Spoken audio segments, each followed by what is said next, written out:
আজকে যা শুনানি হলো হুম, এই অ্যাডজুডিকেশনের পর্ব নিয়ে সুপ্রিম হুম। কোর্টে, তাতে প্রধান বিচারপতির বেঞ্চের বক্তব্য শুনে যেটা মনে হলো যে তারা এখনই কোনো কিছুতে হস্তক্ষেপ করছেন না।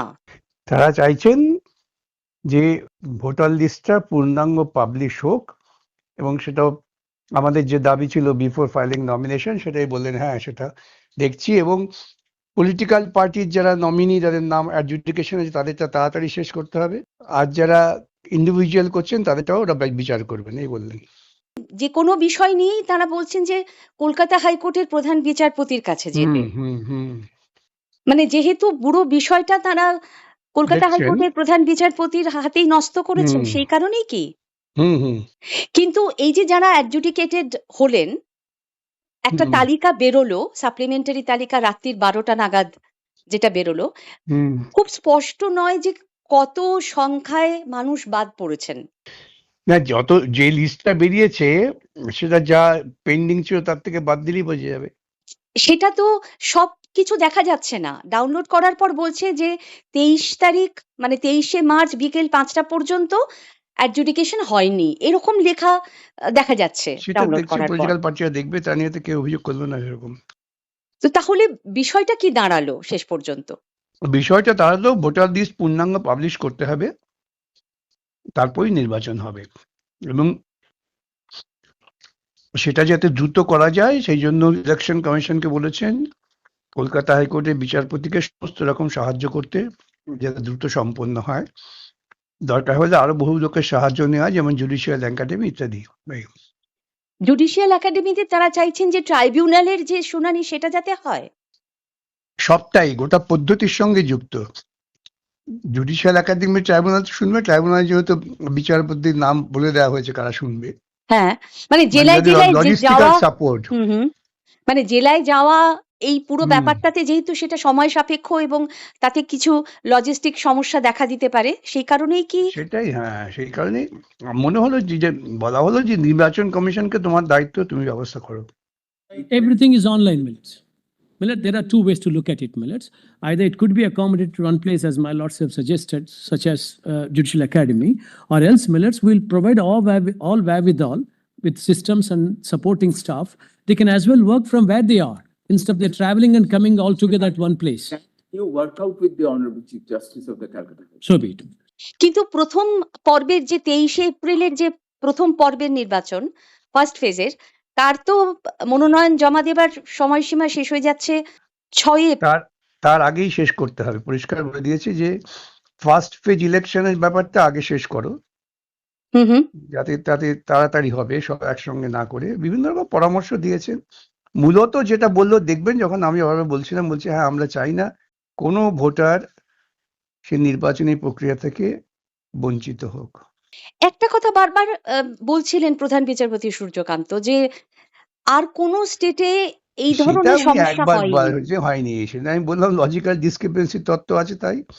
যাকে সেটা তো একটা মজা করে বলেছে, কিন্তু সেটা হচ্ছে যে এসআইআর করতে দেব না, যা থিওরি, সেই থিওরির ভিত্তিতে বলেছেন, কিন্তু এসআইআর করতে গিয়ে এত যে গন্ডগোল হচ্ছে সেটা সম্পর্কে তো বলেননি। না ঠিকই, তার মানে বাকি স্টেট গুলোতে তাদের এই রকম অসুবিধার মধ্যে এইরকম পড়তে হয়নি। হয়নি, সেটা তো বলছেনই।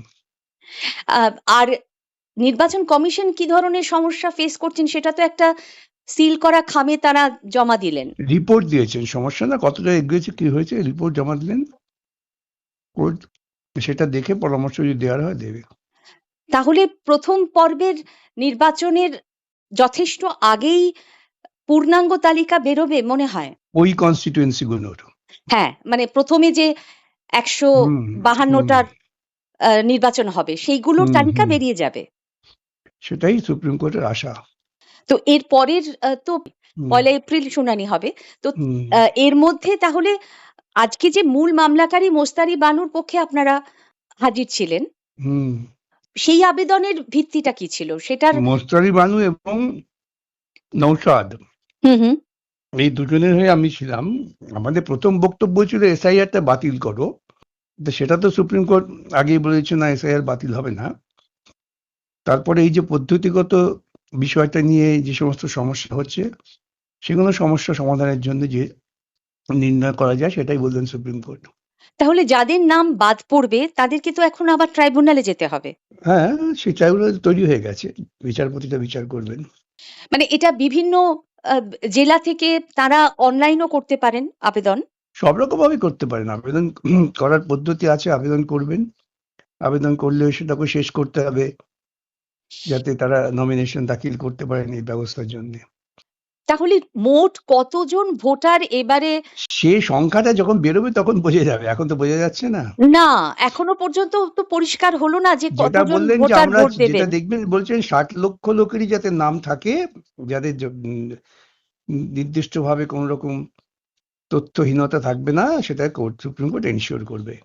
ঠিকই, মানে জাস্টিস বাগচি এইটা বারবারই বলছিলেন হ্যাঁ, যে আমরা চাই যে প্রত্যেক বৈধ ভোটার যাতে হ্যাঁ, ভোট দিতে হ্যাঁ, পারেন, এটা নিশ্চিত করা। সেটাই আমাদের বক্তব্য প্রথম থেকে, সেটা আমি যেটা বলছিলাম বারবার, যে আমরা ইনশিওর করতে চাই যে যাদের নাম ভোটার লিস্টে থাকবে তারা যেন পার্টিসিপেট করতে পারে, শুধু ভোটদান না, নমিনেশনও, সেটা তো ক্লিয়ার করে দিলেন।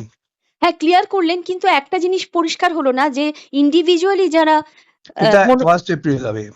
মানে সেদিন তারা শুনবেন। আসলে প্রথমে হুম। হচ্ছে যে রাজনৈতিক দলগুলো ওরা সমস্যাগুলো কমাতে চাইছে আর কি। ঠিকই, মানে যেসব প্রার্থীর নাম এখনো আন্ডার হুম। অ্যাডজুডিকেশন আছে তাদেরটা আগে সমাধান হোক হুম, হুম। দলের প্রার্থী হিসেবে, তারপরে হ্যাঁ, তারা ইন্ডিভিজুয়াল কেসগুলো দেখবেন। দেখবেন, হ্যাঁ।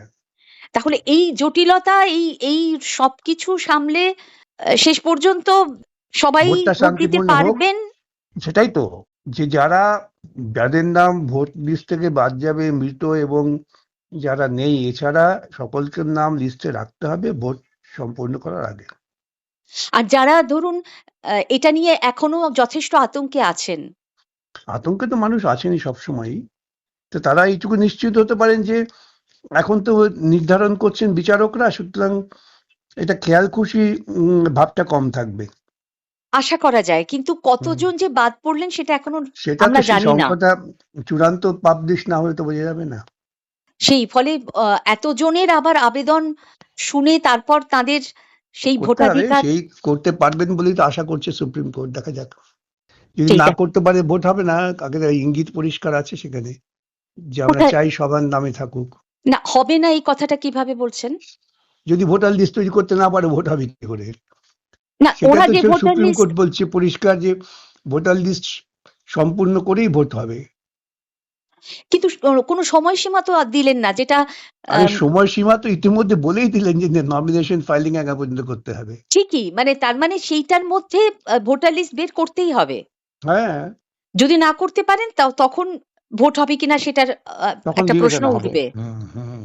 ঠিক, তার মানে সেটার সেই সময়সীমাটা হচ্ছে প্রথম পর্বের ওই মনোনয়ন জমা দেওয়ার শেষ দিন এবং দ্বিতীয় পর্বের মনোনয়ন জমা তাই দেওয়ার তো, শেষ দিন। এটা তো পরিষ্কার হয়েছে। হুম। ঠিক না, ওই সময়টা একটু বাড়ানোর কথা বারবার বলছিলেন মেনকা গোস্বামী, কিন্তু না, সেটাতে তারা সাড়া সেটা তো দেননি। গুরুত্ব দেন, সময় বাড়াবে, যদি করে ফেলতে পারেন, যদি করতে না পারেন তখন দেখা যাবে। তাহলে 1লা এপ্রিলের শুনানির দিকে আমাদের নজর থাকবে। ঠিক। ঠিক, অনেক ধন্যবাদ আপনাকে। হুম, ভালো থাকবেন। নমস্কার।